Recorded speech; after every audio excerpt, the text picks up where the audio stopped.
Hey everybody, welcome to my channel, Abandoned Black Sheep. If you're new here, hit the subscribe button. If you're returning, thank you very much. I love you too. Please come back. Make sure you hit the bell for notifications. And we are going to cover a couple of topics that I have some rants about. The first one is going to be about the attempted Trump assassination and some of the aftermath. I'm sure you guys are keeping up, but it's kind of going to be a long video. We might need to pause now and then. I've got my water and I've got a bowl of candy. You know, if it's in the evening, here it's raining, so it's a nice time to just sit and see what's going on. Let's see what's going on. We're going to start with this first. I really want to address this topic. The whole DEI topic. I really want to talk about that today. So let's see what happens here.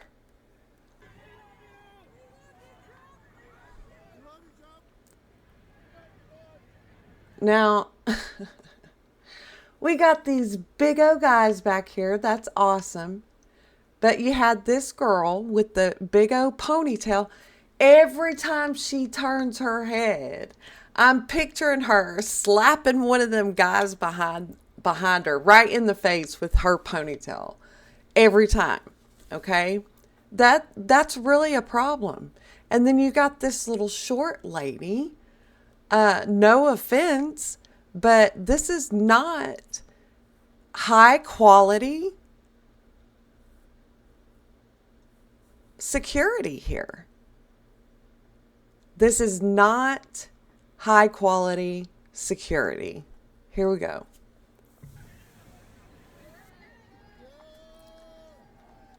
These people are supposed to be protecting the president of the United States of America. Okay, try to wrap your mind around that. Here we go.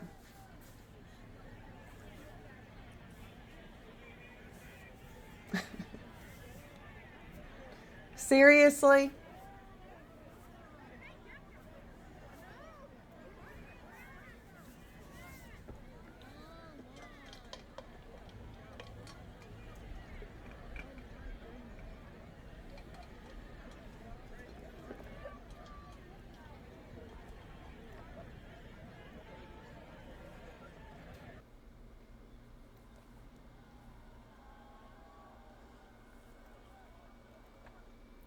Now, I know the rumors and conspiracies are running around, and I've heard them all.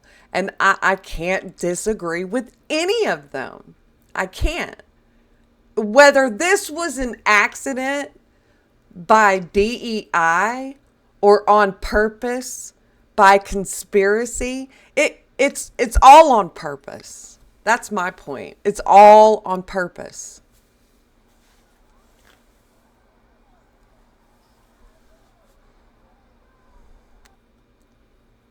All right.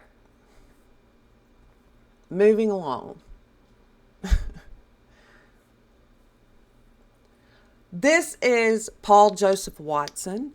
I love his channel. I meant to say too, if you guys want to see these videos in full without my commentary, I will leave a link in the description box below.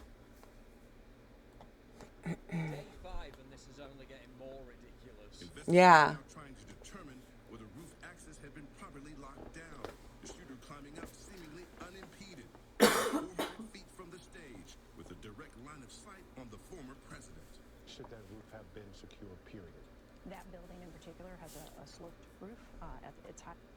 Was she a DEI or was she a CIA? Point. And so, there's a safety factor that would be considered there, that we wouldn't want to put somebody up on a sloped roof. We'll never know.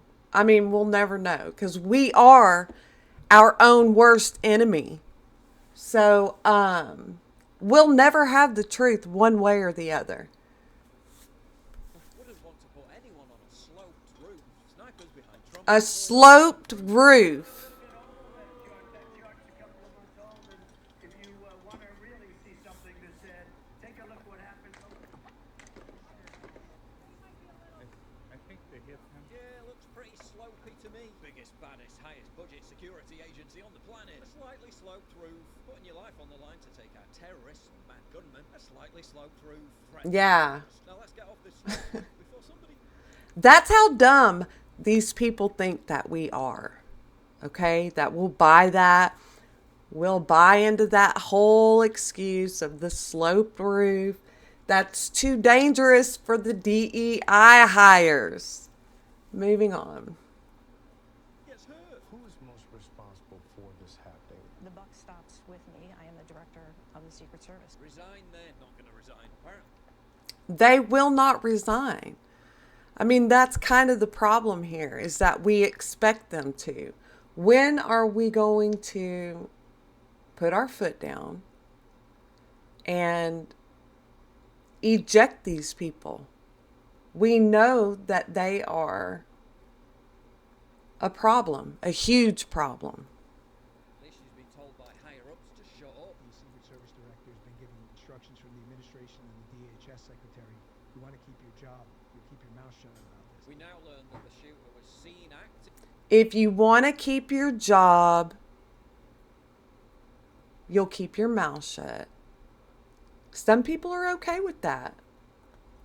Suspiciously and photographed by police nearly half an hour before the shooting, and that he wasn't just seen carrying and using a rangefinder 3 hours before the shooting, but that he entered the secure area carrying it. This is all unbelievable bullshit.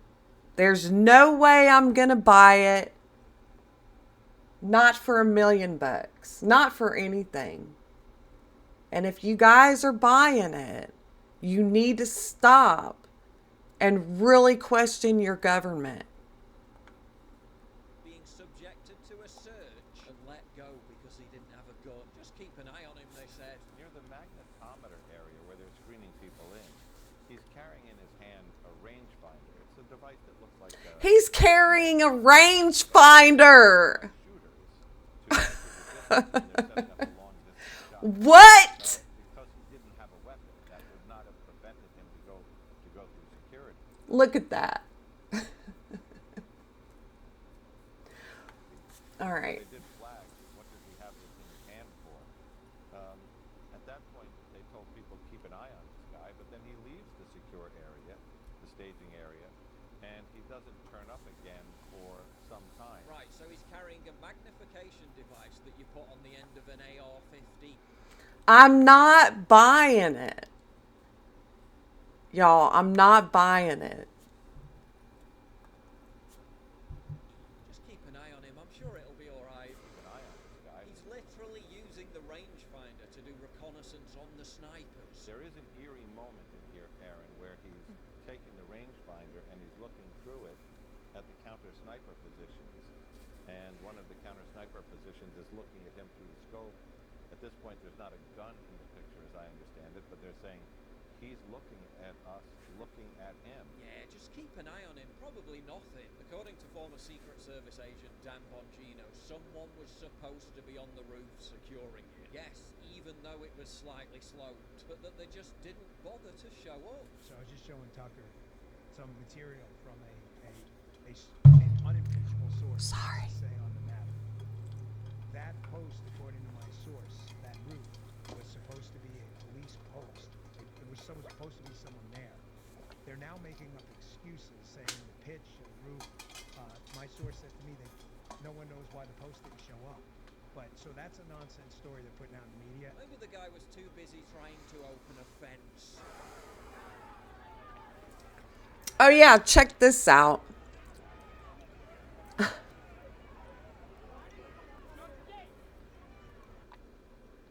Unseen footage shows Secret Service and state police scrambling as there was no apparent contingency plan to get the reactionary squad through the fence.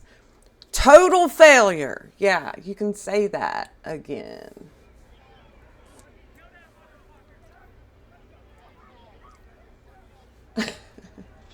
Nobody thought about this.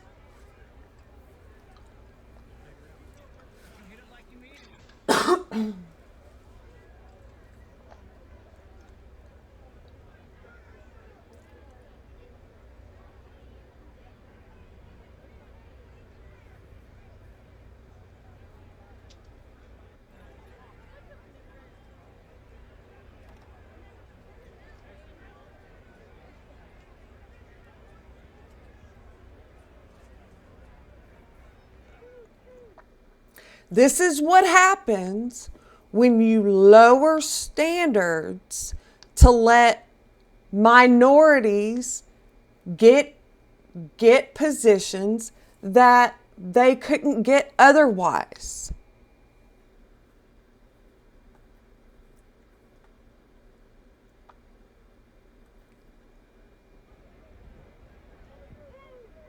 We're living in a new age of banana republic insanity. We have a secret service that takes down the shooter only after he shoots at Trump, an FBI that fabricates cases, an ATF that wants to take away your guns, justice system that wants to lock up its political opposition, and an FDA that favours big pharmaceutical companies over your health. Quite clearly, government agencies are being weaponized against the American people. In times like these, we need to stick together and stay strong and healthy enough to protect our families. And just like they're trying to take down Trump, they're trying to take down Black Forest Supplement's star product, NMN. Not No. because of its safety or efficacy. It's been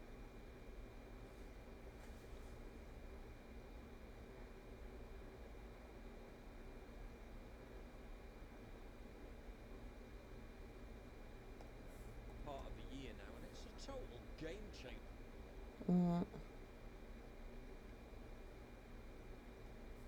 Talked before last weekend, after details of a separate assassination plot were uncovered, yet they still went with the Pac-Man perimeter. Was every element, every part of his, from the intelligence to the counter-assault team, to the detail agents, the shift agents, I mean every element, top to bottom, of the advance in the operation, was every element increased after you learned of this credible threat?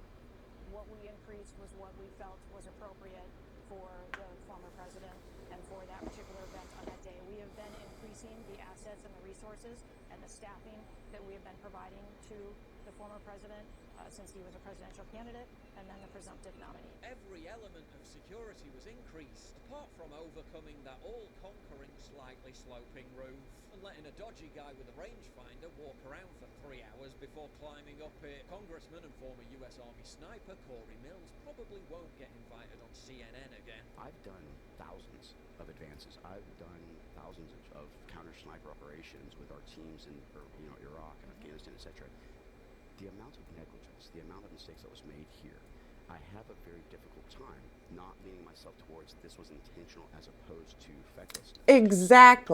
Exactly. And that's kind of my point. Is like it's intentional either way, whether it's intentional or feckless. It's intentional either way. They're injecting this DEI bullshit into our system everywhere. That's everywhere. So they're lowering the standards for people to get high standard type jobs. And this is what we're getting. And is that on purpose? Yes, that's absolutely on purpose. And it's for this outcome that we're getting. For the accident to be the cover of the bullshit. It's intentional either way. Now we're attempting to kill you and take Whoa. Let's slow down. Yeah, that's one and done. As to Thomas Crux's intentions, we now learn he had a remote detonator on his person, which was connected to an IED in his car and another in his home. Was he planning to set it off as a distraction? Or did he intend to survive after assassinating Trump and go on another rampage against his supporters? Why would he want to blow up his own house where his parents lived? He had a bulletproof tactical vest in his car, but strangely chose not to wear it. All this preparation and yet strangely, still no motive, no social media footprint, nothing on his phone, no firm political beliefs, no manifesto. Nothing to see here, folks. Nothing to see here. They interviewed 100 people who knew him. Nothing. If he was just some bullied loner incel who wanted to make himself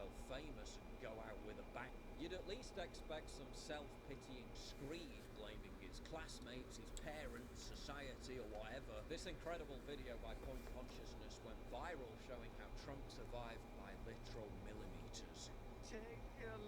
That's crazy. That's crazy.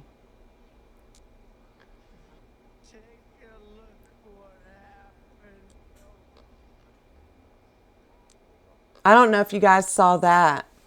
If he hadn't slightly turned his head to look at that illegal immigration chart, he'd be dead right now. Wait, being racist saved Trump's life. Former SWAT sniper Major Nate Norton said the shot would have been a piece of cake for anyone half competent. Some say it was divine intervention. Maybe a combination of that and the fact that Thomas Crooks was such a loser he couldn't shoot fish in a barrel. Meanwhile, shitlibs are still outraged about the size of Donald Trump's bandage. Trump and going around with his outsized Pudsey Bear style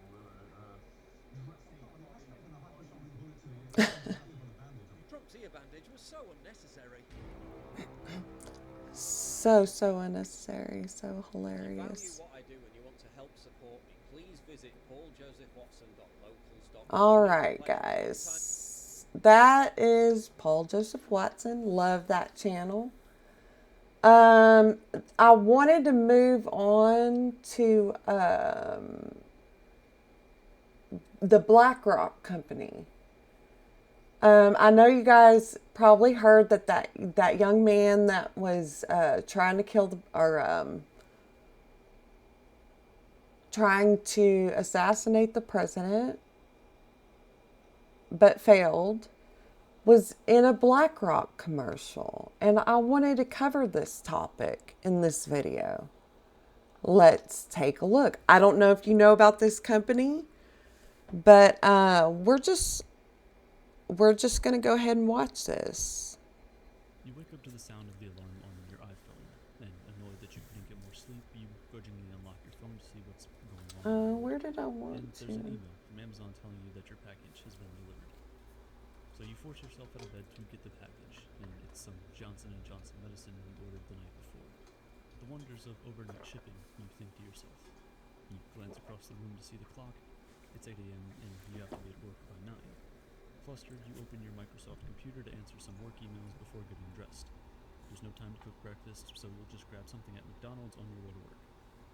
What if I told you that every single company you just interacted with within the first hour of your day is heavily influenced in large part by one company, BlackRock? Now, I'm sure you've heard about BlackRock. There are dozens of videos here on YouTube that talk about how it's the company that controls the entire world. But the reality is far less glamorous. Here is why everything you've heard about BlackRock is wrong. Before we talk about that, let's talk about the data. Every time we browse on the internet, companies collect an insane amount of data from us, information which is then sold to data brokers, who in turn sell it to the highest bidder or just lose that information in data breaches. According to a report from the Identity Theft Resource Center, there were 68% more breaches in 2021 than in 2020, and that number is only going up.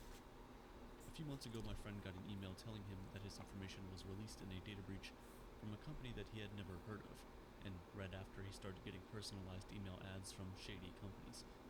This is how scammers are able to figure out your phone number, name, and even your address. The good news is that you can get these data brokers to delete the information they have about you. Sadly, to do it manually could take years. This is why I love using the sponsor of today's episode, Incogni. All you have to do is create an account and grant them the right to work for you, and that's it. Incogni will reach out to data brokers on your behalf to request all your personal data be deleted and deal with any objection from the data brokers. To get started, sign up using the link in the description.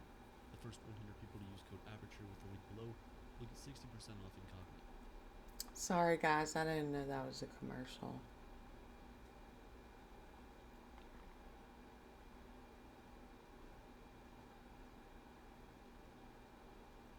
Here we go. Back to our story. BlackRock is an investment firm that controls a huge number of shares in some of the largest companies in the world. They have a total of $10 trillion in assets across the globe. That's an amount equal to half of America's total GDP, controlled just by one company. It's easy to dismiss such a powerful company as all-out evil, but the truth is, BlackRock doesn't own these companies or even own shares of these companies. Their clients own the shares. BlackRock simply manages them. That's not to say that BlackRock doesn't have any influence on these companies. They definitely do. Because they control such an incredible amount of their stock, it's possible that companies want to keep in BlackRock's good graces, so they don't pull their investments. Now, while BlackRock might not be the evil company some people make them out to be, the truth is, there's still something very shady about them. Their hypocrisy. BlackRock was founded 34 years ago by Larry Fink, and he grew the company from $5 million in value to $8 billion in just 5. We're going to watch a video on this guy too, okay? I like the way that this is set up. I could not explain this to you guys on my own. So I had to go and find these videos that really give like a really comprehensive overview. I mean, if you really do some digging, you're going to find way more than what you can put into like 13 minutes. But this is like an overview.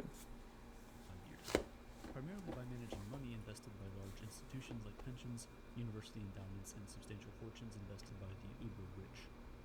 Today, Fink serves on the Council on Foreign Relations and the World Economic Forum, commanding the attention of business tycoons and political leaders around the globe.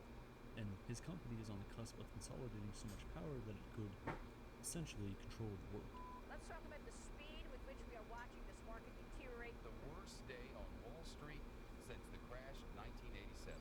The 2008 financial crash turned out to be an incredible opportunity for BlackRock. It secured an uncontested contract to control many of the banks that had collapsed.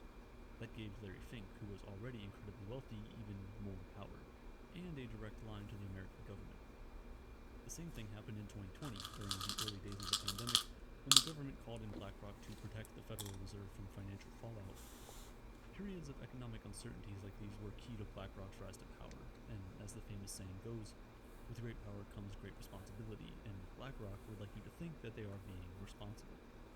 In the summer of 2020, while the world was angry about the murder of George Floyd, BlackRock came out with a statement saying that companies had to serve a social purpose, and that they would be giving every company an ESG, or environmental, social, and governance score.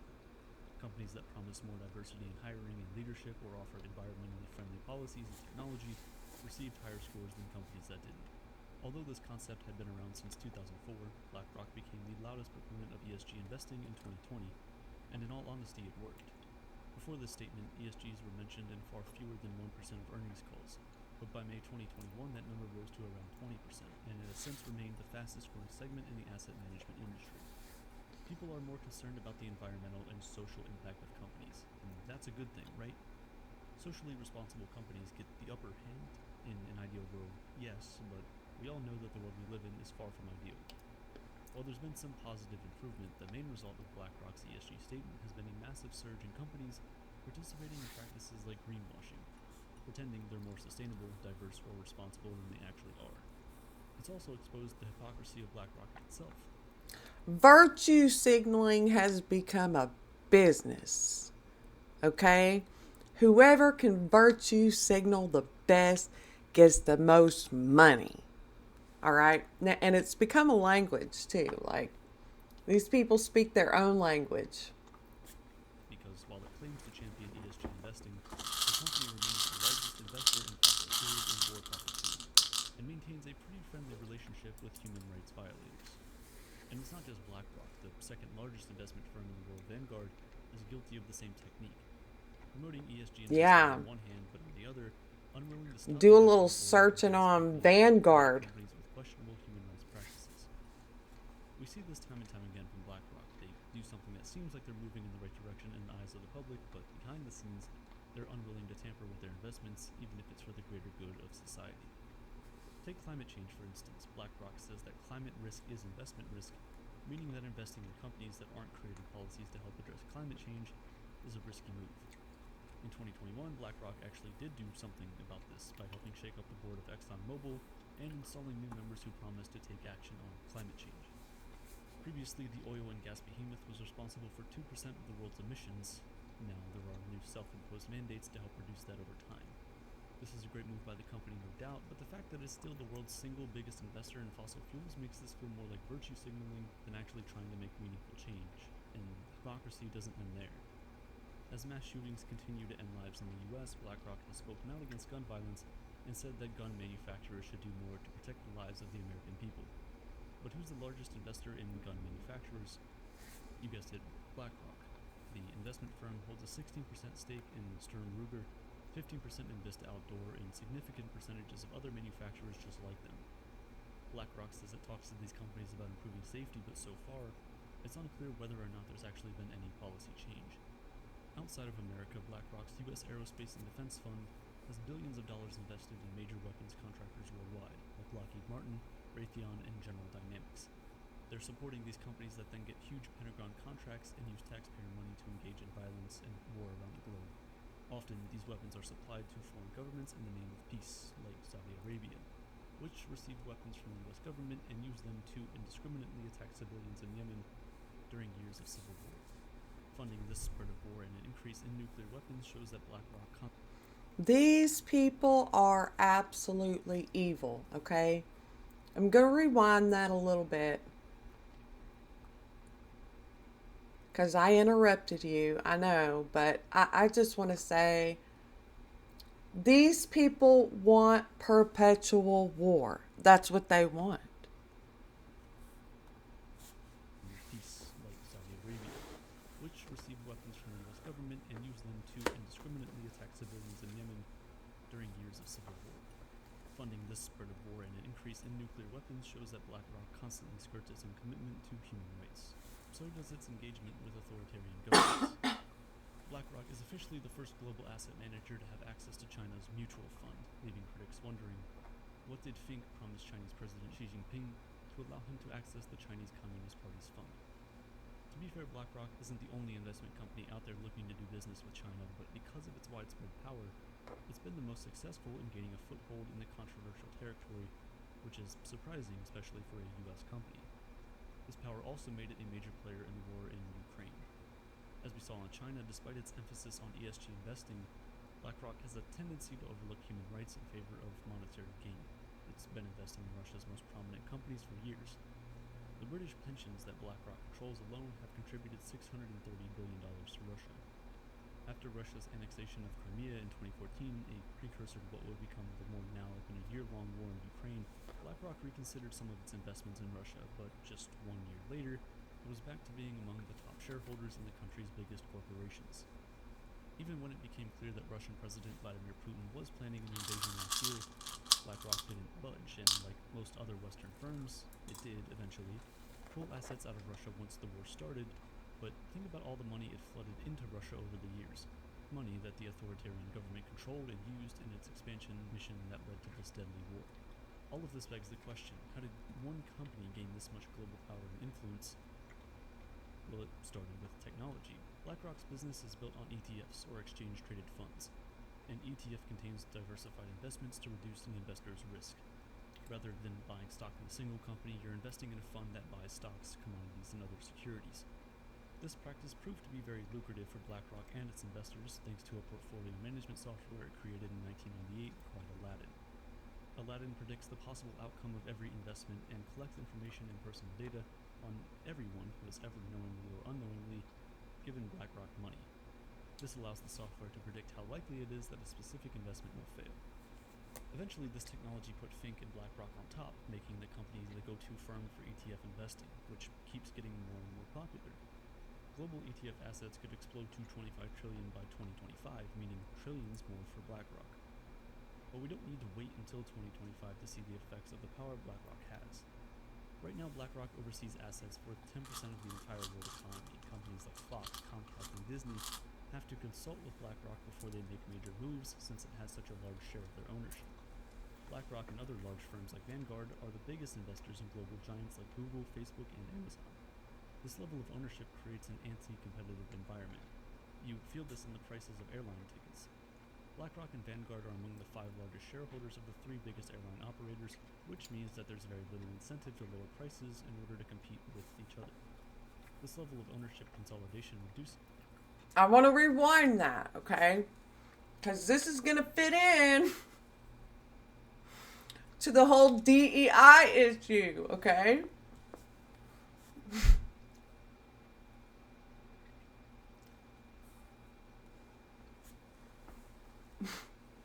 Remember the airport thing or the airline thing. Here we go. This level of ownership creates an anti-competitive environment. You feel this in the prices of airline tickets. BlackRock and Vanguard are among the 5 largest shareholders of the 3 biggest airline operators, which means that there's very little incentive to lower prices in order to compete with each other. This level of ownership consolidation reduces consumer choice and raises prices, and it also means that eventually a handful of powerful people at these investment firms could wield more power than the executives at the companies they own shares in. Even Jack Bogle, who founded Vanguard, says that this kind of ownership concentration is bad.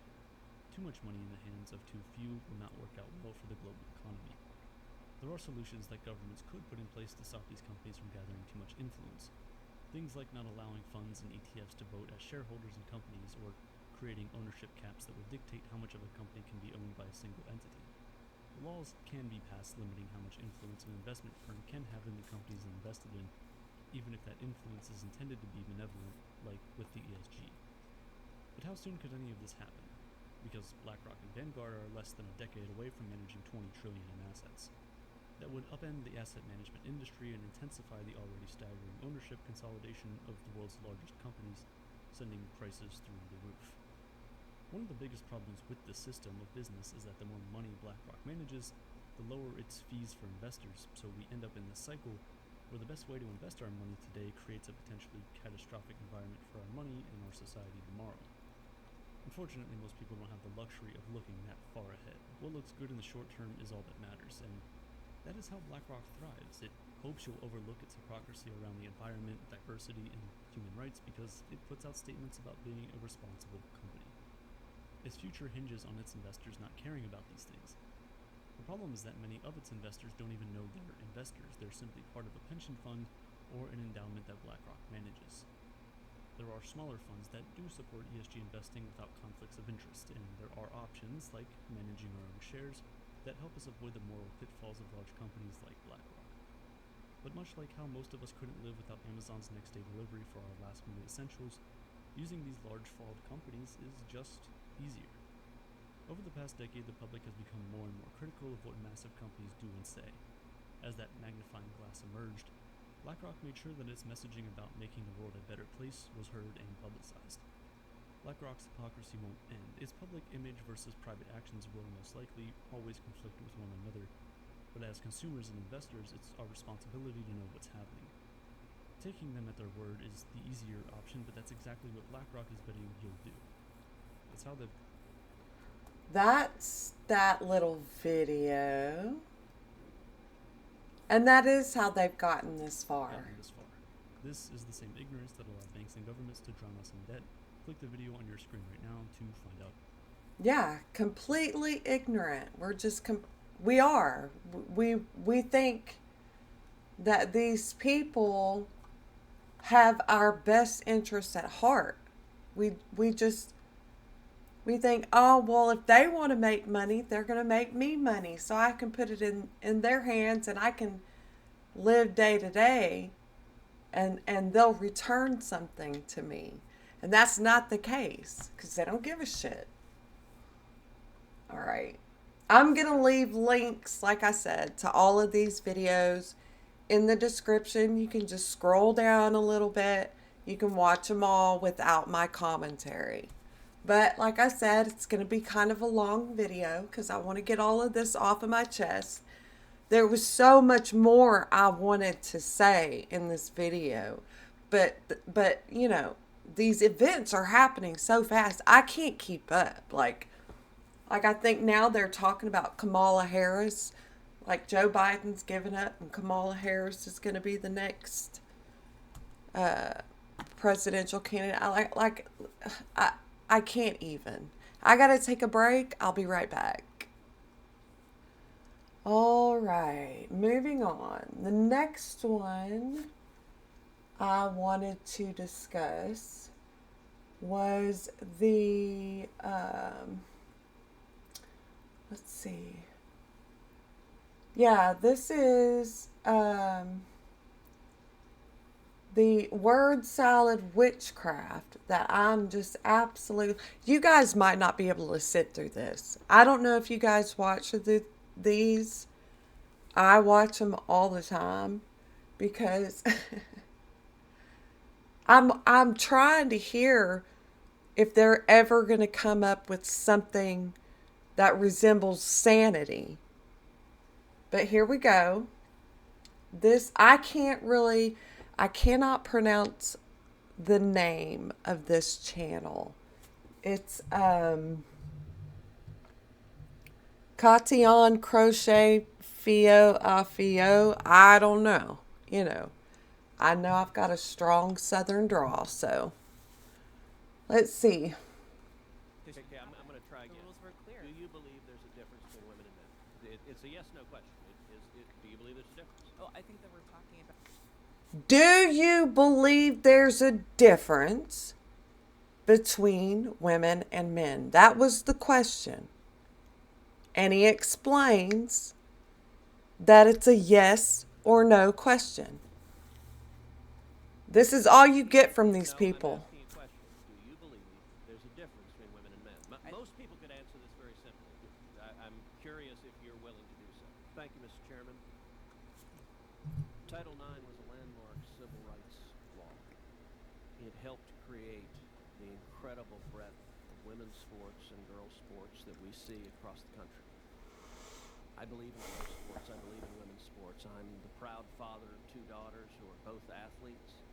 I think participating in competitive sports is a wonderful thing for a young girl. I think it is a wonderful thing for a woman. And I think, unfortunately, the Democrat Party has decided that women's sports and girls' sports no longer matters. And they're willing to push radical legislation designed to destroy girls' sports and women's sports. Ms. Gaines, I want to thank you for your courage. You are relatively young, but you have demonstrated incredible courage. And because you have dared to speak up, you have been demonized, you have been vilified. I saw when you were attacked by a leftist mob at San Francisco State University for daring to speak up. You had an incredible record as a swimmer at the University of Kentucky. You were a 2-time NCAA All-American. You were a 5-time SEC champion. You're an SEC record holder and a 2-time Olympic trial qualifier. But yet on March 27th, 2022, something changed. What happened on March 17th, 2022? That's when Thomas and I raced in the 200 freestyle and again resulted in a tie. And so you tied. What was the consequence of tying? We went behind the awards podium where typically you're handed your trophy, you're marched out, you're named an All-American. And so we go back there and the official looks at both Thomas and myself and says, "Great job, but you guys tied. And we only have 1 trophy, therefore we're giving this trophy to Leah." And I question this and I say, why? And at first I shortened it in my testimony, but really he stumbled on his words. He didn't know how to answer this. And at first he's, well, we're just doing this in chronological order. To which I further pressed and I said, okay, well, what are you being chronological about? Because we tied. And if we're doing this off alphabetical order, G comes before T, so what are you being chronological about? To which this wasn't a script to have prepared for him. And he actually appreciated his honesty. He did say, we have to give the trophy for Leah because Leah has to have it for pictures. They've made that clear. Leah has to have the trophy for pictures. You can pose with this trophy, but you have to give yours back. You have to go home empty-handed. Leah Thomas takes the trophy home. End of story. Now let me ask you, as someone who's competed at the elite level. She almost laughed right there. In your experience, is there a difference between women and men? Like, watch her face, like right at the end. For pictures. You can pose with this trophy, but you have to give yours back. You have to go home empty-handed. Leah Thomas takes the trophy home. End of story.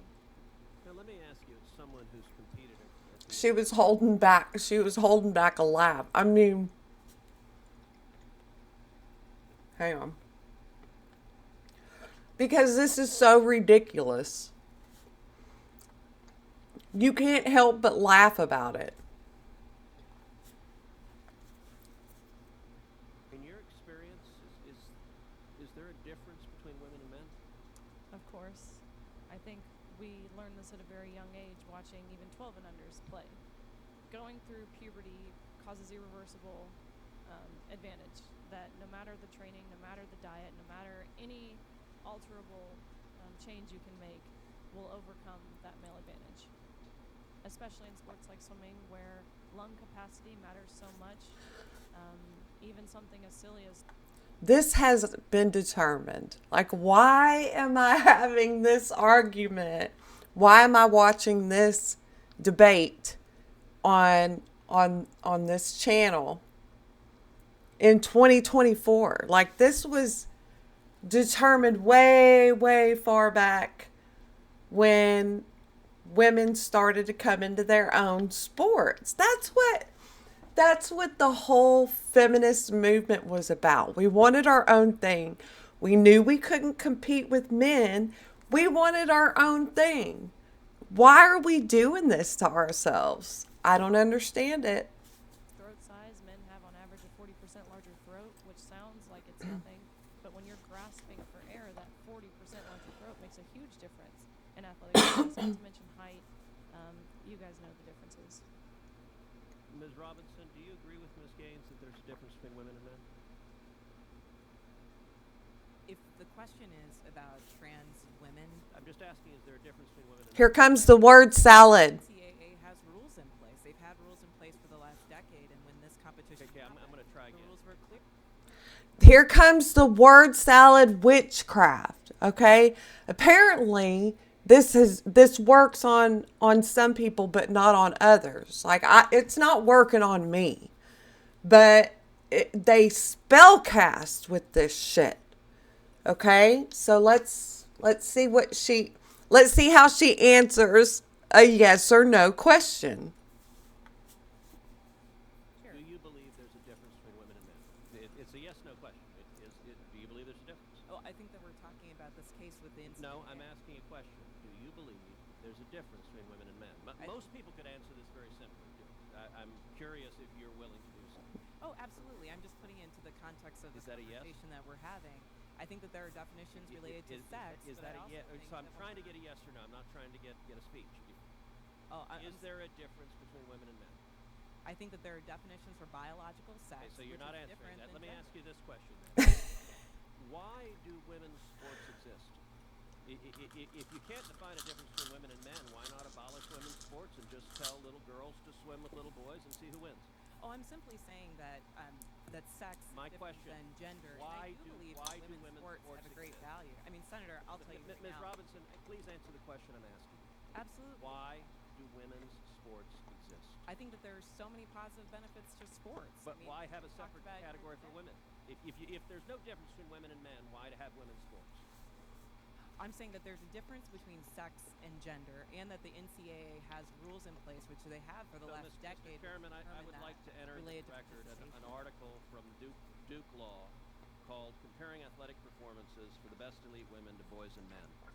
And it goes through examining in 2017 the top records for women in the world in various track and field events. So, for example, in the 100 meter, the top record for women in the world was 10.71 seconds. Now, that record for the number one woman in the world in 2017. Listen, y'all. In the year 2017, broken by 124 boys under 18.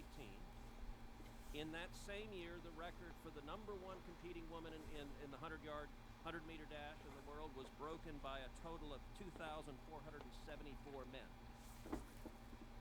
If the radical Democrat agenda to destroy girls' sports and women's sports succeeds, little girls will not have a chance to compete. So I ask unanimous consent that this article be entered into the record. Senator Kennedy. Thank you, Mr. Chairman, and thanks to all of our witnesses here today. Ms. Robinson, I want to follow up. Mr. Kennedy knocks it out of the park. By trying to understand your answer to one of Senator Cruz's questions, and this is really a question, not a suggestion. Do I understand your position to be that there are two sexes, but there can be more than two genders? I wouldn't even say too, and we've got Dr. Lopez here as well, but there's also the definition of intersex. I think that often in these conversations we're conflating sex and gender, and I do want to affirm here that trans women are. See how they do that there? They use the outliers, the very few and far between, the outliers. Okay? They use the outliers to come in and try to inject this spell cast into our brains with their, word salad witchcraft. Are women. That is their gender. But I'm trying to understand. Do you make a distinction between sex and gender? Yes, sir. Okay. Explain that. Do you think there are more than two sexes?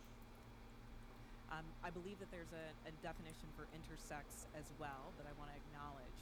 But sex is assigned at birth. I'm just trying to understand. I'm thoroughly confused. So you're born.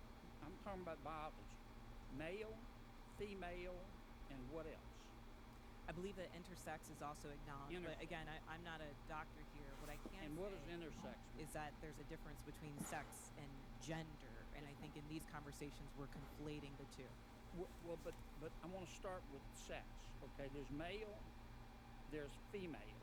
When a baby's born, before the baby has had time to even have a sense of self, there's male, female, and intersex. There's a third sex. I believe that is true, but I would defer to Dr. Lopez as I'm not a physician. Okay. And how many genders are there? I think the gender is expansive, and the definitions are always growing. Today I can tell you, I talk to young people that talk about non-binary as more than 5. I think the gender is not a binary, is what I'm trying to say. Are there more than 5 genders? I'm just trying to understand. Are there more than 5 genders? Well, I mean, I think that there was a time where women wearing pants didn't feel like it was appropriate for their gender. What did he say? What did he say about pants? Please, somebody tell me. These people will not answer your question. Like, they will word salad you to death, okay? And we're going to talk about the queen of word salad here down the line, a little bit further down the line. Gender, and yet I'm wearing pants today. I think that there are ways that we express our there more than are 5 expansive. Are there more than 5? I wouldn't subject myself to naming how many genders there are, but what I can say is there that an gender is a infinite reflection. number? Excuse me. There's an infinite number of genders. I think depending on your culture, there are a lot of different genders that exist. And I can also say that it's a term that's evolving. If you look at young people today, they really don't lean into the binary of only woman and man. So I think that it's incumbent upon us not to legislate on this, but create space for them to explore what their identities are, what their gender identities are. All right. Let's get back to athletics. I think I understand what you're saying. There are 3 sexes, male, female, and intersex. I believe that to be true, but again, I'm not a physician. And there are an infinite number of genders, because gender is a mental state. Gender is about expression, and I think that there are a variety of ways that you can express your gender. Okay, so there's infinite number.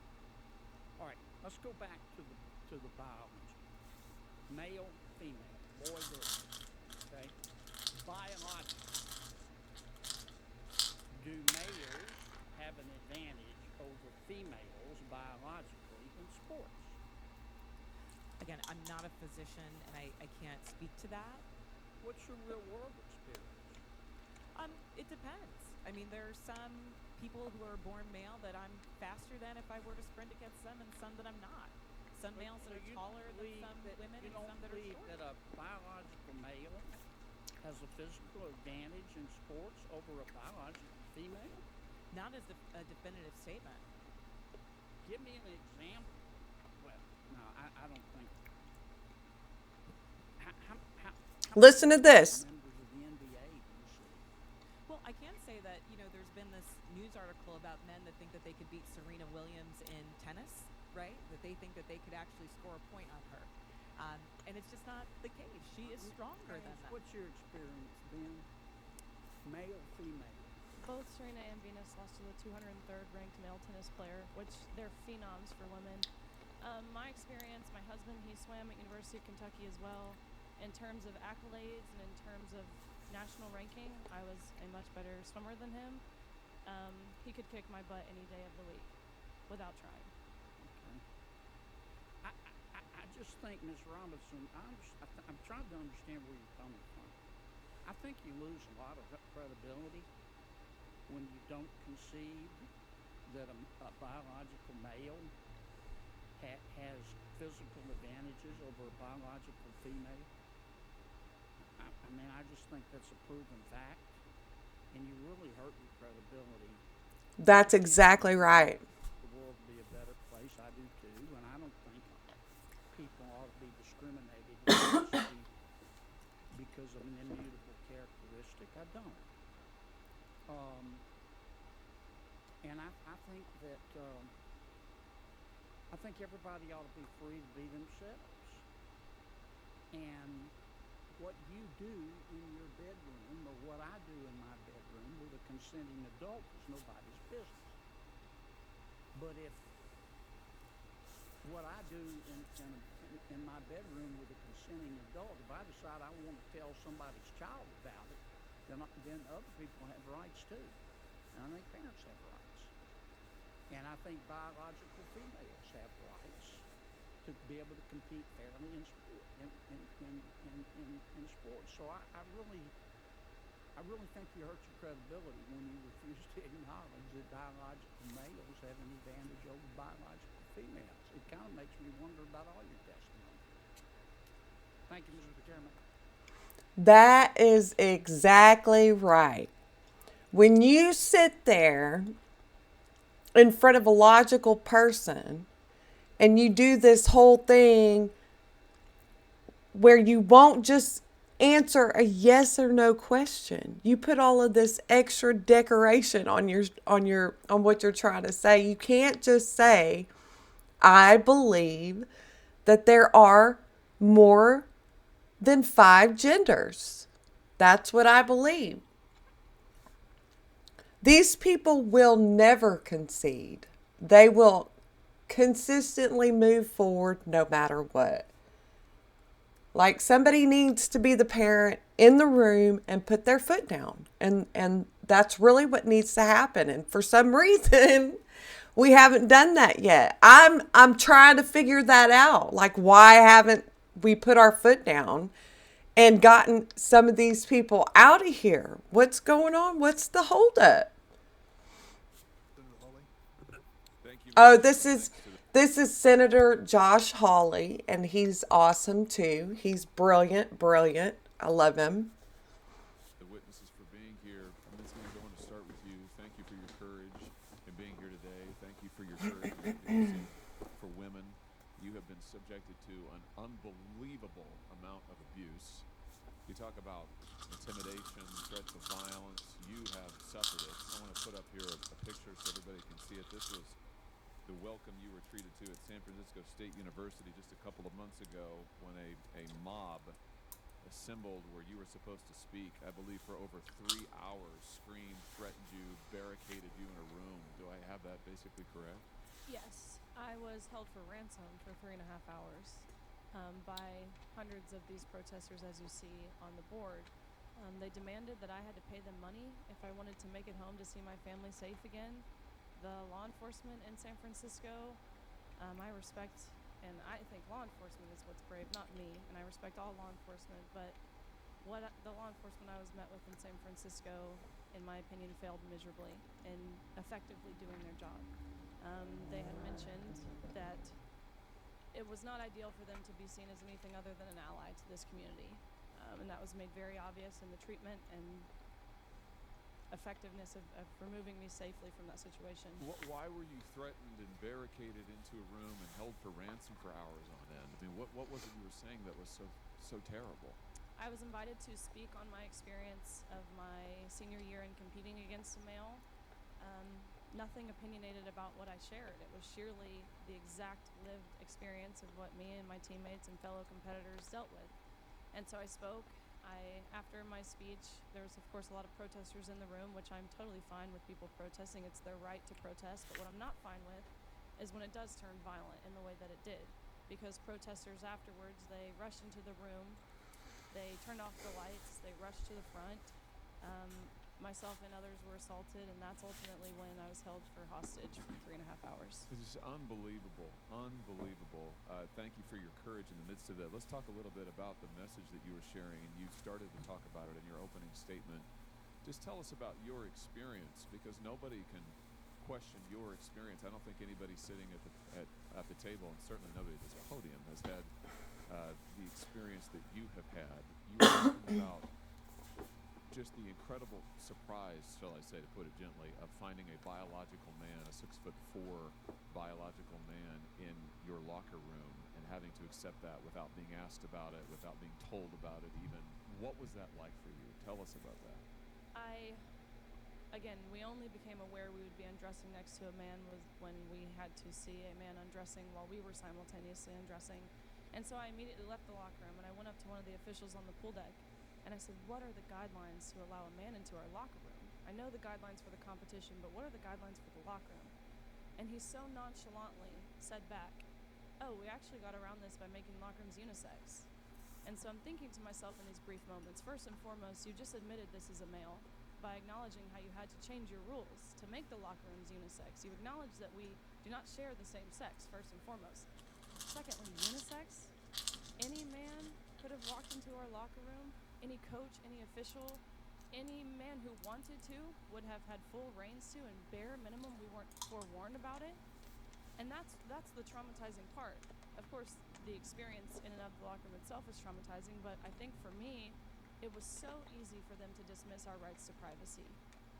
Senator Durbin, in your opening statement, you had mentioned this rhetoric. It's, you had mentioned that what message does it send to trans individuals? And my combat to that is, what message does this send to women, to young girls who are denied of these opportunities? So easily their rights to privacy and safety thrown out of the window to protect a small population, protect one group as long as they're happy. What about us? That is the overall general consensus of how we all felt in that locker room. Why do you think it is that the NCAA and so many people in power seem intent on just erasing your opinion, your views, the whole category of women? I noticed that recently posted this to social media about a message that Harvard was sending around, I think, to its members, telling them, don't talk about Leah Thomas, don't share your opinions. If you get contacted by a member of the media, then refer that to the university. Don't say anything, for heaven's sake. Tell us about this. I mean, this has been your experience over and over and over. You're told as a woman, just shut up, don't say anything. What's that like? That is continually happening. And if we do speak up, you're immediately labeled as some name. They will call you everything under the sun, whether it's transphobic, homophobic, racist, white supremacist, domestic terrorist. They will throw them all at you in hopes to deter you, in hopes to silence you. Leah Thomas's teammates, they were forced every single week to go to mandatory LGBTQ education meetings to learn about how just by being cisgender, they were oppressing Leah Thomas. They were told that they are not allowed to take a stance because their school has already taken their stance for them. They were told that you will never get a job, you will never get into grad school, you will lose your friends, you will lose your scholarship and playing time if you speak out. They told these girls that if you do speak out, and any harm whatsoever comes towards Thomas's way, whether that's through social media, whether that's physical, mental, emotional harm, then you are solely responsible, and you could be responsible for a potential death. And you don't want that, do you? Of course not. Who would ever want to be responsible in a potential death? But that is the emotional blackmail that is plaguing this country, especially in universities. Last question, and I'll ask this and then give you a chance to respond, and I'm done with this, Mr. Chairman. Let me give you a chance to respond to something that Leah Thomas said recently, publicly. She said this publicly. They're using, this quote now, they're using the guise of feminism, they meaning you, using the guise of feminism to sort of push transphobic beliefs, meaning you advocating for women, women's rights, is actually just a cover for transphobia. Do you want to respond to that? Feminism is not a fluid term. The original and the meaning of what it means to be a feminist is to uphold, respect, honor, embrace, and celebrate women on our own physical ceilings, our own uniqueness. That term has not changed. And what this really is a male mansplaining what it is to be a feminist, which I honestly think is pretty ironic, and it's something we've seen before. Yeah, say it, girl. All right. I just wanted to really show, look at this woman. Like, she's clearly insane, right? You can see the insanity in her eyes. Moving on. She can't even answer a yes or no question. Oh, and this is another one. It's the whole word salad thing. And there's a reason why I'm discussing this. It's because this is what we're up against. Like, I know I keep bringing it up, but this is what we're up against. And wait until you find out, because I don't know if you guys know, but Camel Face Harris, it's a rumor that she is going to be the next candidate. So, you know, this is why I'm bringing this topic up, is because this is their tactic. Like, this is their tactic, is just to out insanity you. Just talk until they go off on a trail that isn't even about the question anymore. Like, if they can start to answer the question and then trail you off into whoever, you know, trail you off into insanity. And if you follow along, you know, that's where you're going to go. Hang on. This guy cracks me up. Do you know the answer? Do you know how many died? I do not. You do not. Of course you don't. I know how many died. 853. That is 853. And by the way, here are the numbers that have died every year. You go back to 1998, you see it's consistently between 300, 400, 300, 400, 300, 400. Suddenly, 2021, what happens? You get in office, and that red line are dead bodies. I've been on the Rio Grande, and I've seen dead bodies floating there who've drowned because of your refusal to do your job. You don't even know how many have died. What do you say to the Texas farmers and ranchers who find pregnant ladies dead on their property, who find toddlers dead on their property? What do you say to them? I say that is why, precisely, we are taking it to the smuggling organization. But you are not. That is simply not true. Number two, it is let me read from the Wall Street Journal. The Wall Street Journal 2 weeks ago ran an article entitled, "It's like a graveyard. Record numbers of migrants are dying at the border." The story begins with this chilling line, quote, Eagle Pass, Texas. Local officials keep a refrigerated truck to hold the bodies of migrants who drown in the currents of the Rio Grande while trying to cross the border into the U.S. Mr. Chairman, I ask unanimous consent that this article be entered into the record. Let me ask you a different question. How many children... They're keeping refrigerator trucks at the border to keep dead bodies in. Have been sexually assaulted by human traffickers under the Biden administration? Senator, this is precisely why we instituted... I don't want to lecture. It's a question. He asked for a number. Sexually assaulted by human traffickers under your administration. Senator, this is exactly why on January 5th... He asked for a number. Do you know how many children have been sexually assaulted? This is why we... Okay, you're going to refuse to answer that question as well. That's all he asked for. You've been instructed to stonewall. So I'm not going to let you. You don't get to stonewall and filibuster. Now, one of my Democratic colleagues before said the Democrat talking point, quote, "This problem didn't start under Biden." Look, I get if you're a partisan spinner, you got to figure out something to say about the absolute catastrophe that has played out under the Biden administration. True or false, Secretary Mayorkas, 2020 was the lowest rate of illegal immigration in 45 years. Is that true or false? It is certainly the lowest level of immigration in many, many years. And what was it in 2020? What was it, Senator, in 2020 that impacted the entire world including the United States. Okay, so your testimony is the reason we had the lowest rate was COVID. It had nothing to do with building the wall, nothing to do with any catch and release, nothing to do with remain in Mexico. With all respect, Mr. Secretary, that answer is laughable. And in fact, if you look at illegal immigration, let's look at CBP encounters. You can see 500,000, 500,000, it drops to the lowest level, and boom, what happens? You show up, and that red line is you. What? Joe Biden.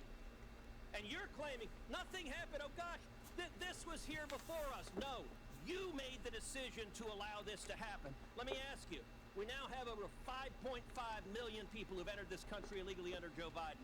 How many murderers have you released into America? Senator, I'm not aware of any murderer whom we've... So you don't know?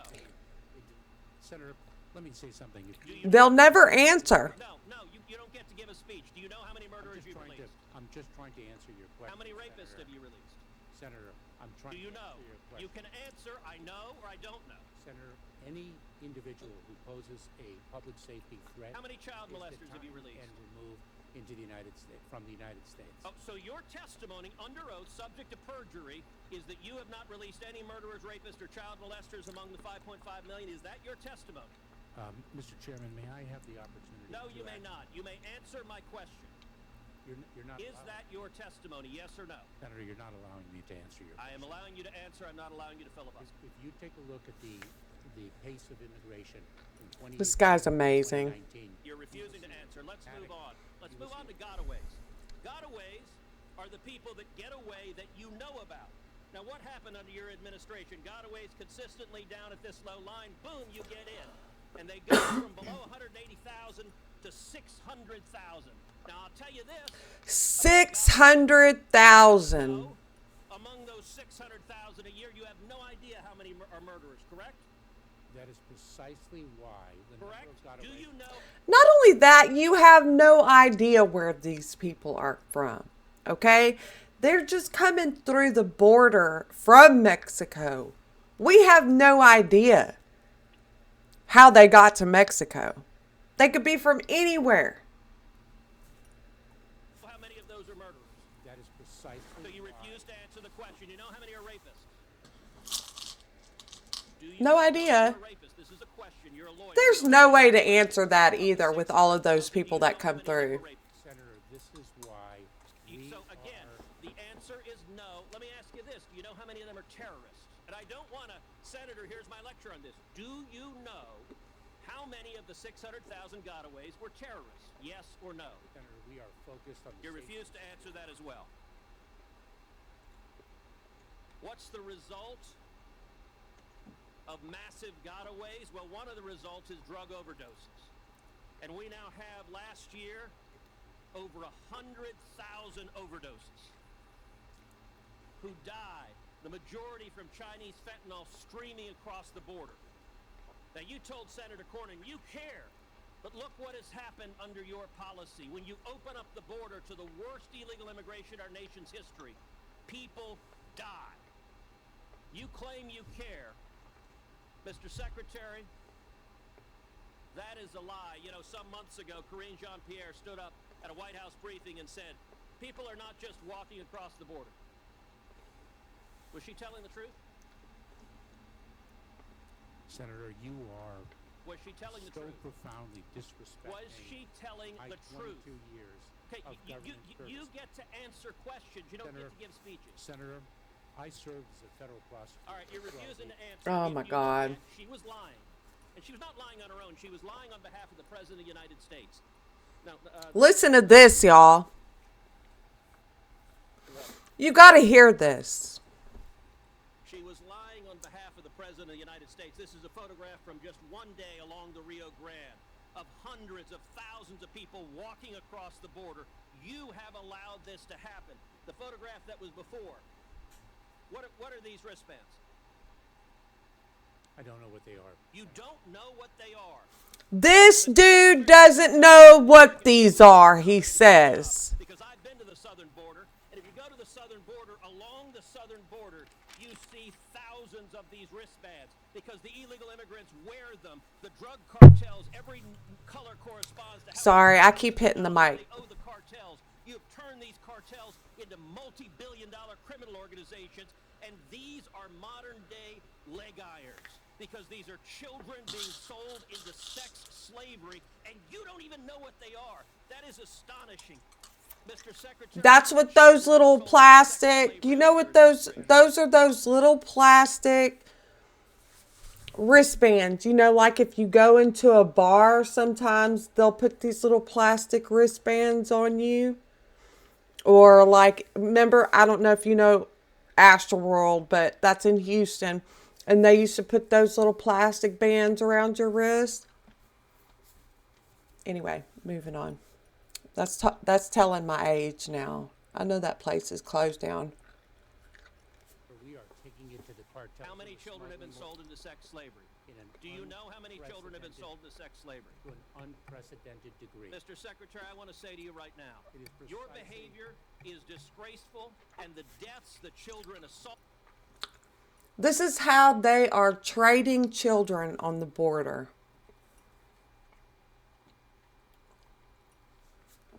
The children raped, they are at your feet, and if you had integrity, you would resign.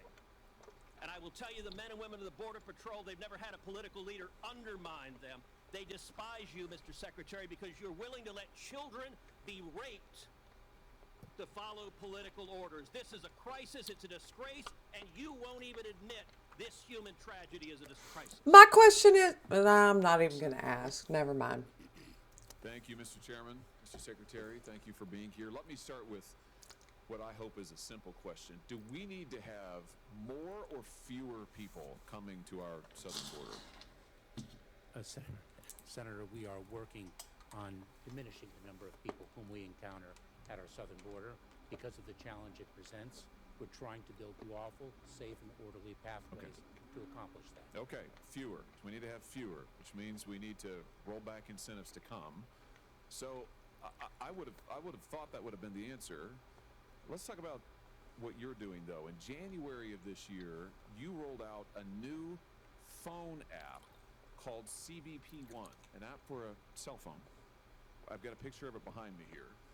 This phone app allows, and I'm going to quote from your own fact sheet, it allows, and I quote, non-citizens without appropriate documents for admission to schedule an appointment to come to the border. They can now go on their phone and schedule a time to come to the border and then be admitted. And you identified 7 separate border points of entry where they could come. 5 of them in Texas, 2 of them in California, 1 in Arizona. It's like a concierge service for illegal immigrants. My question is, you didn't think the border crisis was bad enough that now we're going to have an app that allows illegals to schedule their appointments and come and be admitted to this country? Senator, you're mischaracterizing the use of the application. Let me explain it to you. We are currently enforcing the public health order of Title 42, and I know you're very familiar with it. There is a process for individuals who claim exception to the Title 42 expulsion authority because of an acute medical condition. Well, let's talk about this app. If I may finish, an urgent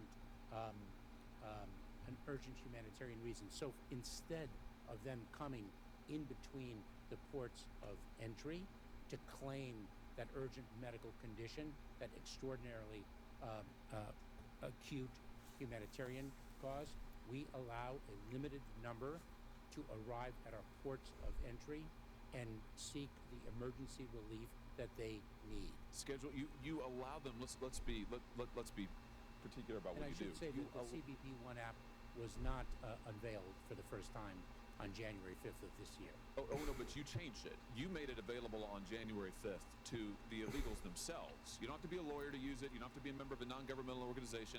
Anybody can download the app and use it on their phone. And for the sorry guys, I'm really wanting to move on to Kennedy. Here we go.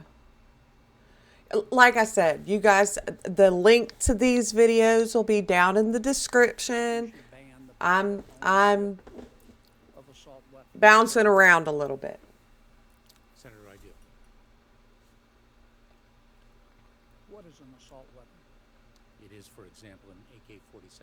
Okay, you got to hear this, you guys. What is an assault weapon? Can you give me a definition other than just pointing to a specific weapon? Would there be other weapons besides an AK-47 you would ban? There very well are, and I remember when I was a federal prosecutor in the Central District Oh of my God. California from September 25th, 1989 to I believe it was April 2001. And I thank you for your all of service, but if all you of the could law answer my question. enforcement That guy cracks me up, okay? I gotta rewind it. But it's that whole section right there is hilarious to me. I do. Watch how he answers this question. Assault weapon. It is, for example, an AK-47.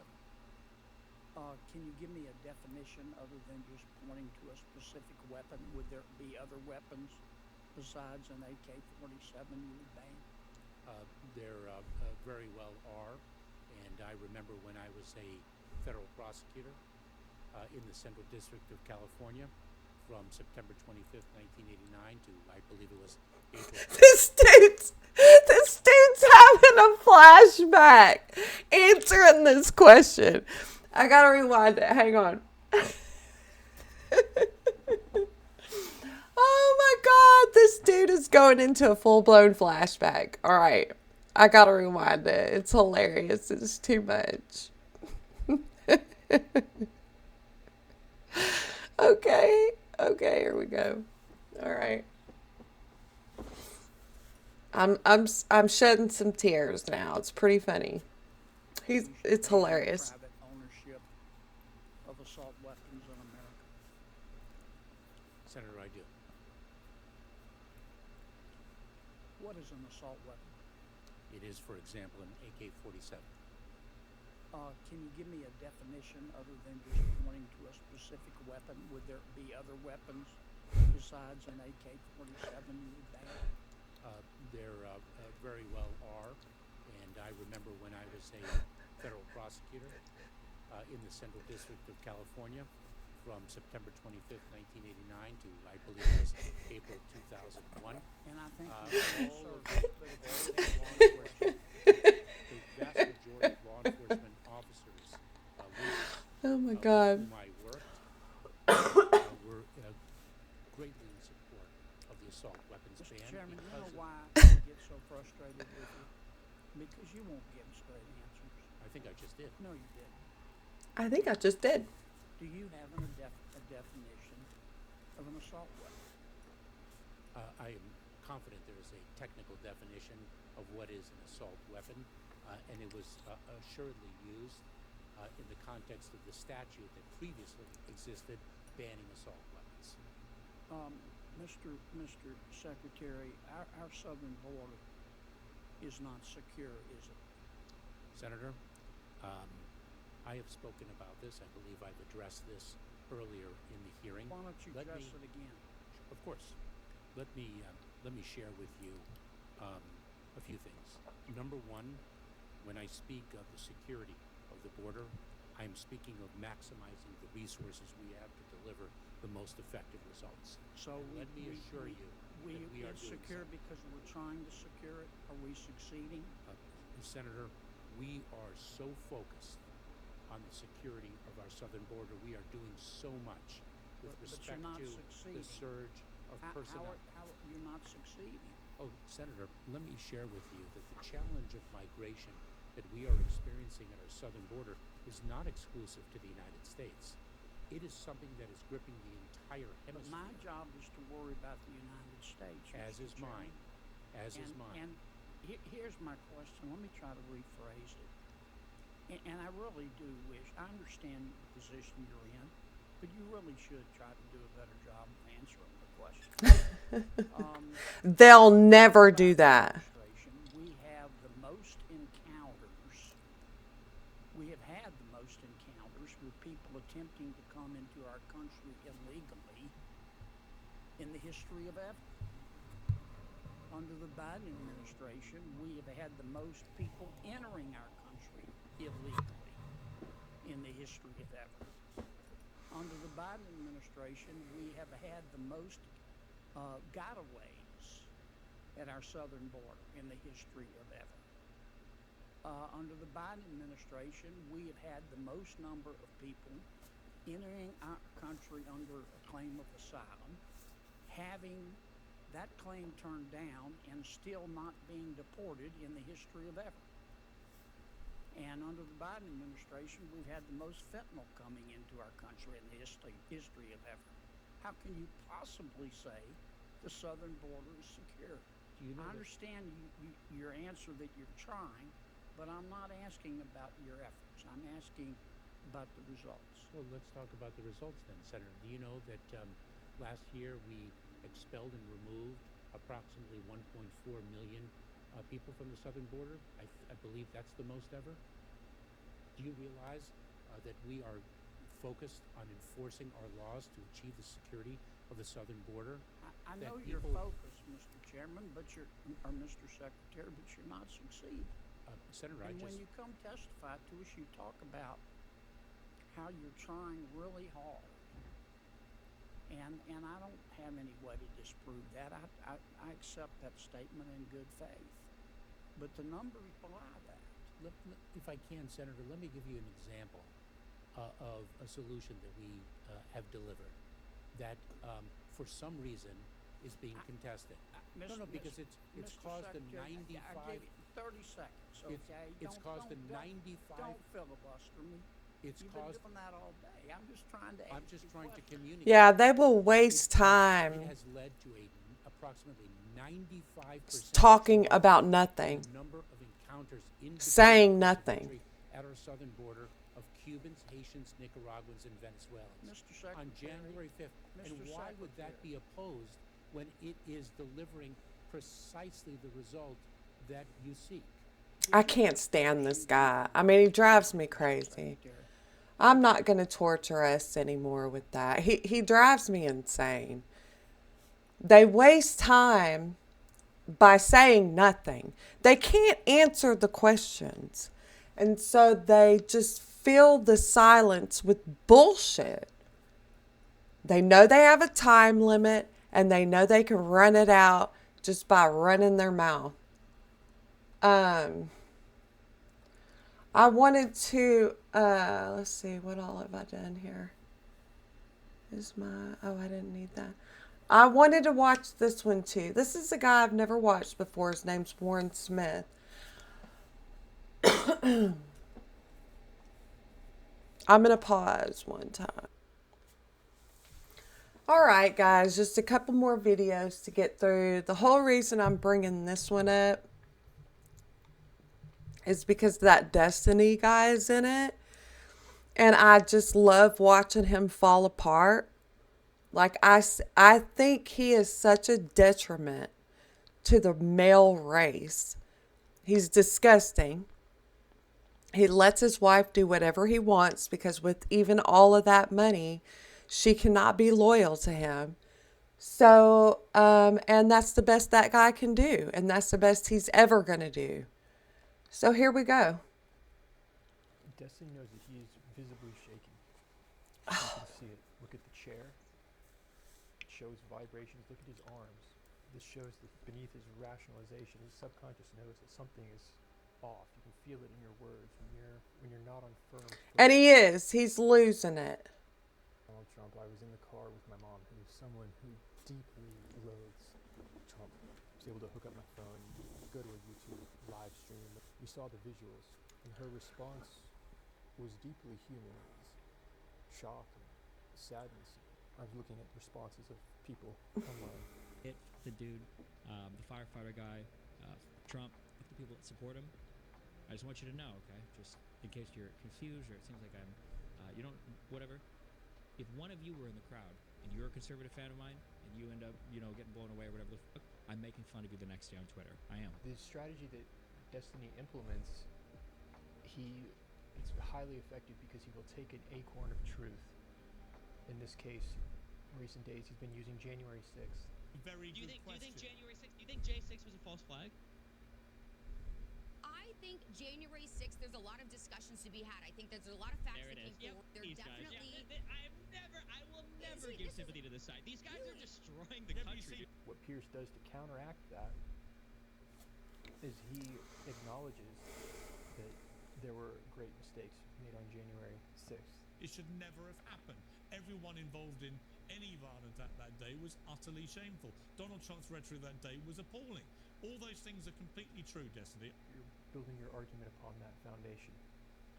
Okay, but are you saying that an assassination on a former president and a leading candidate of one of the two parties, is that not also an attack on democracy? Given you are so determined to protect the integrity of democracy, you would find it absolutely outrageous that someone has tried to assassinate a president, right? Pierce does not let him get away from the question, and Destiny is very good at this. He's very elusive. He tries to pivot. Pierce brings him back. I'm not going to get on my knees and beg for forgiveness or show sympathy to conservatives. I'm not asking for that. I'm asking you to condemn what happened as an egregious attack on democracy. Can you do that? No, I won't. No, I won't. You can't do that. Then you compound losing logical credibility with just the morality of what he's saying. Do you not understand that to most decent Americans and to decent people around the world, that is incredibly offensive and makes you look like a two-faced hypocrite? Pierce structures this highly effectively. Do you condemn the shooter shooting Donald Trump? No. Not here, not on this program, not in front of these people. Of course not. I can see despicable behavior on all sides, and I'm happy to call it out when I see it. You, however, want to present yourself as this great kind of standard bearer of decency who sees outrageous behavior on the... Look at his face. I want you to just look at his face. Look at Destiny's face. He's completely falling apart on the inside. He doesn't have a leg to stand on. And he knows it. But he will not concede. He will not do it. Right, time and again. And is incensed by this disgusting, inhumane behavior. And yet time and again, since the attempted assassination of Donald Trump, you have displayed exactly the same kind of inhumane behavior. What Destiny does is he takes an acorn of truth. There's something true. He takes that acorn, plants it in the ground, and waters it with this bullshit fertilizer of hate and the ability to speak quickly with blind conviction. And when you take an acorn of truth with fertilizer of hate, that's a potent mixture. We've seen this throughout history that causes that acorn to just grow into a tree. It's similar to how the best lies are partially true. They have to be effective lies built around a kernel of truth, but can never lose sight of that kernel and allow that to make you feel justified in where that argument can take you. It's a foolish game to play. This is what hate does. It turns you into the very thing that you think you are. This is what I don't know if you saw this debate on Piers Morgan. I watched it. It was amazing. I loved it. Actually are exactly the person that you're describing. You are inhuman. You are somebody who seems almost... Look at his face. ...that a young firefighter with a family, with a wife and children, who he was protecting as he was shot dead. That he deserved what was coming to him because he went to a President Trump rally. Part of me is glad that he is foolish. He can't. He can barely contain it. Is real. Two of my mom's best friends came the following day and they wanted to go out to dinner.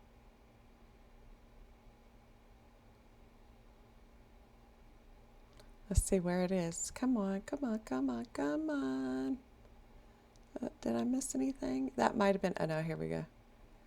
Here we go. I want to get it right from the beginning. Stupid game, an unwise game.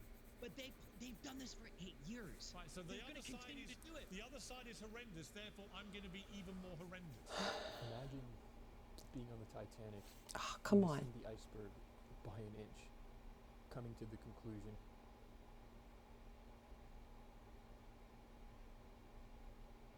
And you replied, it's less end. Yeah. If you'd have the same attitude, if your parents had been killed at a Trump rally, and you replied, it's less end-of-life costs for me, would I lose sleep over it? No. Do you understand how grotesque that sounds?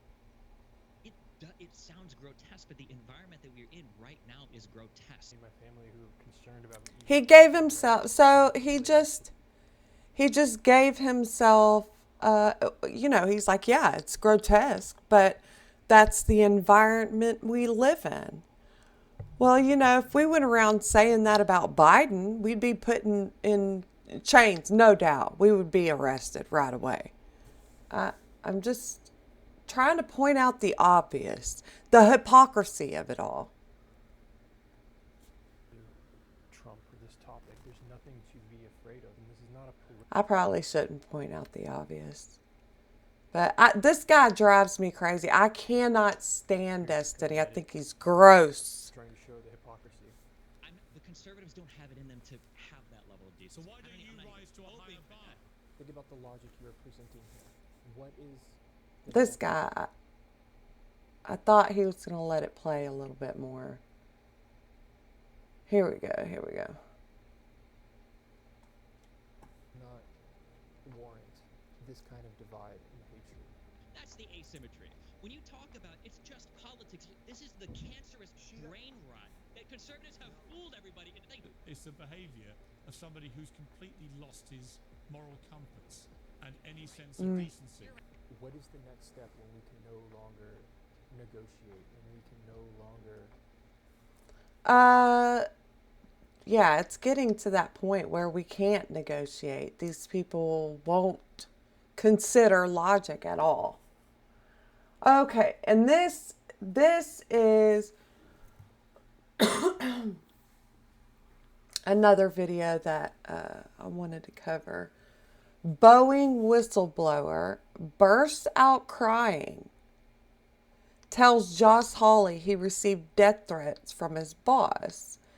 Now, this ties into the whole DEI issue. We're lowering our standards in the United States of America for whatever reason, whether it's DEI or to save money, or if it's to purposefully, if it's to intentionally cause a collapse. In any case, that is the outcome if we continue down the road that we're on. Here we go. My boss said I would have killed someone who said what you said in a meeting. Thank you very much, Mr. Chairman. Thanks for convening this hearing. Thanks to each of the witnesses for being here. Mr. Salapur, let me just start with you. I just want to back up and make sure I understand your testimony because it seems extraordinary to me. And I'm reading the letters that you've submitted from your attorney when you first contacted the FAA, when you contacted the committee. So my understanding is you worked on both the 787 and the 777, correct? Yes, sir. And you identified major safety concerns with both of these lines. Yes, sir. And you identified these to your superiors. Yes, sir. I have written many memos time after time that we can provide. Over a period of years, I think. Yeah, this is like 3 years. For the 787, it's been 3 years of effort. And so your concerns, who knew about your concerns? How far up the chain do you know that they went? I have gone as high as Mark Stockton and Lisa Fall, who's the vice president. The vice president of the company. So they were and are aware of these major safety concerns. And this is what you do for a living. I mean, you're an engineer, right? I mean, I'm an engineer. I went to quality about 3-4 years ago. And when you put your quality hat, we are the eyes and ears of the public. Quality hat, Tiff. Love you, girl. I had to throw that out there. The safety of the airplane. That's how I feel about our job. If you made it this far. If you didn't, that's all right. Concerning information or concerning, let's say, production issues, then it is our responsibility to make sure that, if we are causing the airplane to have increased risk factors, our job is to eliminate those risk factors. Are these planes safe? Right now, I would not. It's like an earthquake. The big earthquake is coming, but when that hits the building that, let's say if you're talking about a building, have to be prepared to accommodate that type of a, let's say, shakeup. You know, it has to be built properly. Right now, from what I've seen, the airplanes are not being built per spec and per requirement. So your testimony is the 787 line and the 777, the 777 line are you think are not. Well, not they safe. are doing stuff that increases the risk factors. Okay, when you increase the risk factors, you know, it's not just one. You are doing stress concentrations. That those stress concentrations, like, you know, breaking a paper clip, you know, you do it once or twice, it doesn't break, but it breaks at some time. As the plane gets older, you know, all of these things that, you know, you took, you know, you said it's not a safety issue, it becomes a safety issue. And the company's response to you was to threaten you? Threaten you, sideline you, you know, transfer you. You raised concerns about the 787, and so they transferred you to the 777, right? Well, yes, initially they just cut me off of all the meetings. Ah. They took my name out, and then so I was just doing nothing. I wasn't informed of what. Then they transferred me, and they do it pretty stealthy. Oh, we have a job over here. You want to go over there? So they move you down there, and you know, I come from like 40 years of engineering background. So when I see, and I've taken a lot of stress classes. Stress classes, even though I'm not a specialist on that, but when there's a problematic area that you see, you can recognize. So I just want to make sure I got the sequence right. So you raise these concerns, you get on the 787, you get transferred over to the 777. You raise the concerns there. They ignore it in both. They haven't addressed any of these concerns. Is that your testimony? Yes, sir. And at some point, they start to threaten you. You're talking about your boss calling you on your personal phone and berating you. And when did that start? Well, that started right after when I said, you know, we have made over 300 plus airplanes.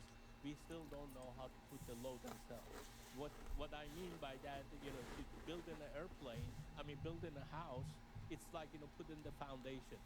You know, we have made over 300 airplanes. We still changing our process, like build the foundation to put the airplanes. We are struggling with that because they have changed the process, you know, from stable to unstable situation. They're not building the same datums that we were building. So you're causing your own problem, but you don't want to admit it. You just force fit the problem, you know, force fit the misaligned holes and everything else and move on. And that's what they have been doing. And that's what I have brought up to their attention. I told my boss that I said in the report, I said, we have made 300 plus airplanes. That should have been more than adequate for us to resolve these things. All the problems that we've had, we put Band-Aid over Band-Aid to resolve the problems, and Band-Aid over Band-Aid doesn't cover it. Maybe we need to consider some engineering fundamentals with a little bit of GD&T to figure out what the problem is. And right after that, he came back to my desk, and he like I said, you know, he made the threat, and then after that, he says, "Are you in or are you out?" Meaning what? Are you in and are you out with Boeing? I mean, are you going to be a good citizen and keep your mouth shut? Was well, that the implication? that's how I can interpret that. He would walk by me and he said, "You better." Then he said, "I want you to write it in writing. Tell me, are you in or are you out?" Put it in writing whether or not you were going to. I'm in or out, and what that means, are you going to just shut up? Right. That's all. That would be in. If you wanted to be in, you needed to be quiet. You needed to stop this. You know, don't say anything more. Certainly, don't tell the public. That's how I interpreted it. But he told me to write it in writing, and I'm trying to write it, and there was 10 emails. Just because I haven't received your email on this, send it to me, and this and that. So then he's pressuring you. I mean, then he's pressuring you, and then his manipulation even got further than that. You know, like, I'm trying to take a class on my own time that I have to flex the time. He wouldn't let me do that. You know, I have a doctor's appointment. He cancels my doctor's appointment at the same day. I mean, you know, just manipulating things to retaliate, to make your life miserable. And then, you know, I started talking to go somewhere else. You know, I mean, you know, you just try to escape from that because this is hell, you know, that I was subjected to. And then he threatens you with that. And really, with my background, you know, I've had some, you know, it's really has made me where 3 o'clock in the morning, I'm waking up with somebody stabbing me. You know, I'm still receiving psychological help to just get back on normal. Well, it is unbelievable to me that in the midst of this safety crisis at this corporation, that what they're doing is threatening their own engineers, whose job it is to help identify potential safety concerns, and rather than saying, you know what, you've got a point, we need to maybe do something about this, they're telling you to hide it, they're reassigning you, they're threatening you, they're trying to shut you up. In the meantime, I noticed this guy, Dave Calhoun, I think he's the CEO, I guess he's leaving at the end of the year. I wonder how much he's getting paid. I bet it's a lot. Yes, I bet it's a lot more than my paycheck. I bet it's a lot more than your paycheck. I bet it's a heck of a lot. Mr. Chairman, thank you for holding this hearing. I think we're just scratching the surface here, but this is extraordinary. It's just extraordinary. Thank you. My name is Sam Solopur, and I'm a quality engineer at the Boeing. I have over 40 years of experience as an engineer. I'm not here today because I want to be here. I'm here today because I felt that I must come forward, because I do not want to see another 787. I do not want to see 787 or 777 crash. I have serious concerns about the safety of the 787 and 777 aircraft, and I'm willing to take on professional risk to talk about it. First, little bit about me. I came to the United States in 1973 and got a mechanical engineering degree from University of Missouri, where Senator Hawley is from. After that, I worked for companies that they were involved in space shuttle. I had a friend, engineer, that worked on the space shuttle. He was always complaining about the quality of the O-rings that we had in the space shuttle Sararaka boosters. He was scared that they might fail. He raised his concerns, and he was heard, and he wasn't heard. And 7 brave astronauts, including the teacher. All right, guys. When the Challenger O-ring. I think I'm going to end it there. My back's starting to hurt a little bit. I'm going to get a new chair or something. But